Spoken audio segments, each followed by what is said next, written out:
নমস্কার বন্ধুরা, আশা করছি তোমরা সবাই খুব ভালো আছো। আমিও ভালো আছি। আবারও চলে এলাম তোমাদের সঙ্গে নতুন একটা ভিডিও নিয়ে। তো বন্ধুরা, আজকে দুপুরে খাওয়া দাওয়া থেকে তারা স্টার্ট করি। আজকে দুপুরে রান্না করেছিলাম মুগের ডাল, ডাটা দিয়ে আলু দিয়ে একটা চচ্চড়ি, কুমড়ো গাছ তাতে, আর এটা হচ্ছে আমের চাটনি, পাশে আছে উচ্ছে ভাজা, আর ওইটা হচ্ছে পটল ভাজা। এই দিয়ে আজকে দুপুরে খাওয়া দাওয়া আমরা করে নিয়েছিলাম। যেহেতু আজকে নিরামিষই খাই আমরা, সেই জন্য আজকে নিরামিষই রান্না হয়েছিল।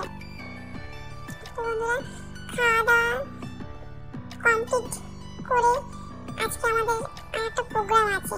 আজকে প্রোগ্রাম করেছি, আজকে বিকেলবেলা একটু ফুচকা খাবো। তো চলো বন্ধুরা, সেই ফুচকাই রেডি করে নিই। তো বন্ধুরা, আমি রান্নাঘরে চলে এসেছি। রান্নাঘরে এসে কিছু ফুচকা আমি কিনেছিলাম, বাড়ির পাশ দিয়ে একজন যাচ্ছিলেন। তো এই ফুচকাগুলো রেডিমেড পাপড়ের মতো কিনতে পাওয়া যায়, তো সেইগুলোই আমি ভাজা করে নিচ্ছি।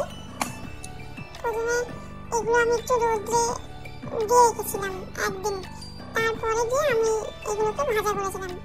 তো আমার সব ফুচকাগুলো ভাজা করা হয়ে গেছে। এরকম বন্ধুরা, প্রত্যেকটা ফুচকা খুব সুন্দরভাবে ফুলেছে, কোনোটা ফুলেনি এমন কোনো ফুচকা আমার নেই। প্রত্যেকটা এক একটা প্যাকেটে 23টা করে ফুচকা থাকে, সেই 23টা ফুচকাই ফুলেছে। তোমরা দেখো। তো চলো এবারে দেখিয়ে দিই যে কি মাখা করা হয়েছিল। তো এই যে বাড়িতেই সমস্তটাই রেডি করা হয়েছিল। এখানে ছোলা দিয়ে, আলু দিয়ে, কাঁচা লঙ্কা দিয়ে মাখা হয়েছিল।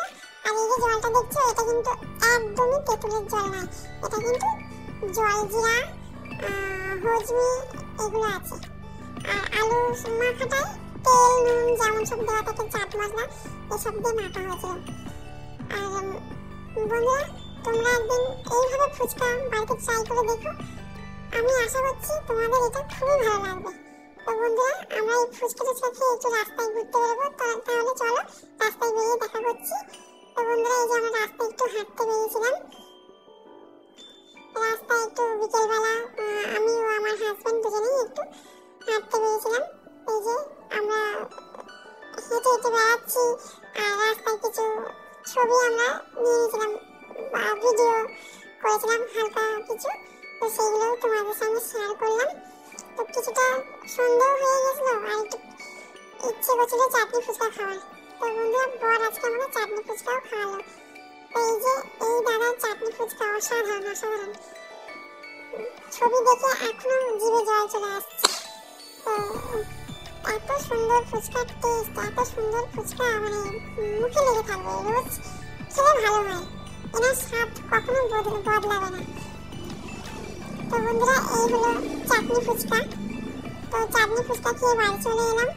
বাড়ি চলে এসে সন্ধ্যে দিলাম, গোপীনাথের সেবা দিলাম। তো বন্ধুরা, আজকের ভিডিও এতটুকুই। আবার দেখা হচ্ছে নেক্সট অন্য একটা ভিডিও নিয়ে। সুস্থ থাকবে, ভালো থাকবে, টাটা।